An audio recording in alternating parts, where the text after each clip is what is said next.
Международный фестиваль фейерверков «Архипелага» в Пхангу начался 2 мая и продлится до 30 июля. В день открытия фестиваля долгожданное шоу дронов было почти сорвано из-за сильного ветра, что вызвало разочарование 16 тысяч собравшихся посетителей. Однако в 21:50 шоу все-таки началось. Глава отдела по делам туризма при правительстве уезда Пхангу Чен Мэлин сказала, что ветер сбил более 10 дронов. Темой фестиваля этого года стало 25-летие знаменитого аниме «Большой куш».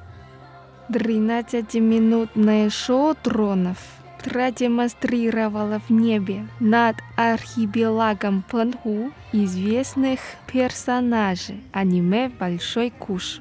В течение 10 минут небо над Пхангу раскрасили более 7500 фейерверков. Еще 21 красочное шоу состоится в рамках фестиваля до конца июля. Фрида Лин, русская служба МРТ.